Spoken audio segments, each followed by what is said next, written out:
Bicara tentang kepemimpinan. Kemarin kita sudah bahas bahwa yang namanya pemimpin itu perlu membangun kesadaran bahwa hasil yang akan saya pertanggungjawabkan, ya, hasil yang akan saya peroleh dan saya pertanggungjawabkan itu diperolehnya melalui dan bersama dengan anggota tim saya. Ya, saya yang mempertanggungjawabkan, tetapi dalam proses pencapaiannya tim saya banyak berperan. Nah, untuk itu kita perlu membangun agar tim kita itu punya semangat yang luar biasa untuk mengerjakan bagiannya. Kita perlu membangun agar anggota tim kita itu mau berusaha sepenuh hati, mau memberikan tenaga, pemikiran, dan ide-ide yang terbaik untuk menuntaskan tugas dan tanggung jawab yang diberikan. Ya, lalu caranya bagaimana gitu ya?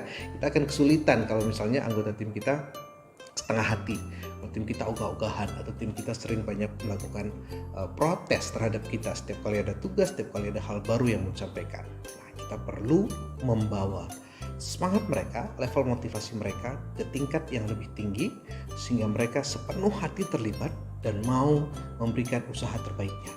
Ya, nah, caranya bagaimana? Kita perlu mengadakan pertemuan rutin, berbincang dengan anggota tim kita. Ya, jadi jadwalkanlah pertemuan secara rutin, hanya berdua ngobrol berdiskusi dengan masing-masing anggota tim kita. Bisa dijadwalkan sekali seminggu, sekali 2 minggu, sesuai kebutuhan lah. Pertemuannya bisa disesuaikan dengan kondisi di tempat kerja kita masing-masing.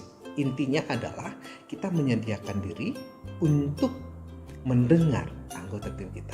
Kita menyediakan diri untuk mengetahui apa yang terjadi, apa yang dialami oleh anggota tim kita.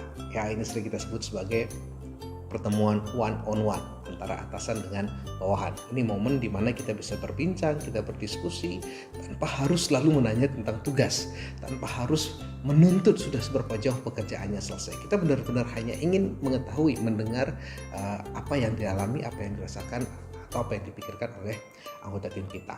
Nah, itu kita perlu menjadwalkan yang pertama tadi. Kemudian ketika kita menjadwalkan itu, setelah kita punya waktu untuk bertemu itu, apa yang kita lakukan? Sebagai leader, belajarlah mendengar secara empatik. Apa itu mendengar secara empatik? Mendengar secara empatik artinya adalah ketika kita mau mendengarkan sepenuh hati. Kita ada, hadir di situ, dan memang berniat untuk mendengar dan mengerti anggota tim kita.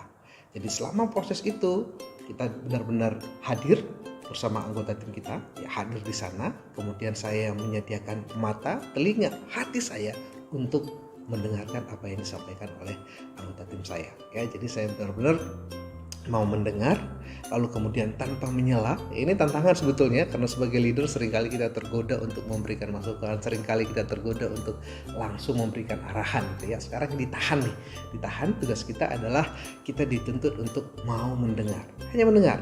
Apa yang kita lakukan untuk mendengarkan secara empatik ini? Tangkap perasaannya, ya, perasaan apa yang ada di balik kata-kata yang disampaikan anggota tim kita. Tangkap perasaan itu, lalu kemudian mengerti mereka, mengerti apa pesan yang disampaikan itu.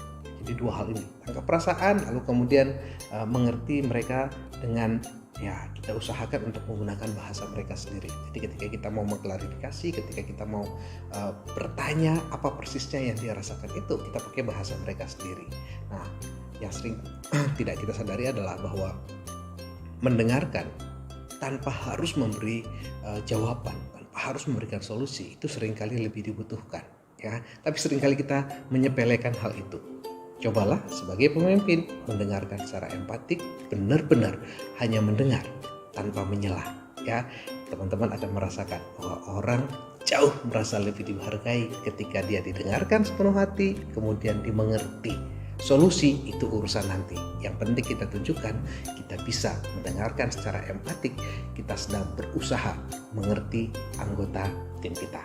Mereka yang merasa dimengerti akan jauh lebih respect dan pengaruh kita terhadap mereka lebih besar. Selamat mendengarkan secara empatik. Terima kasih.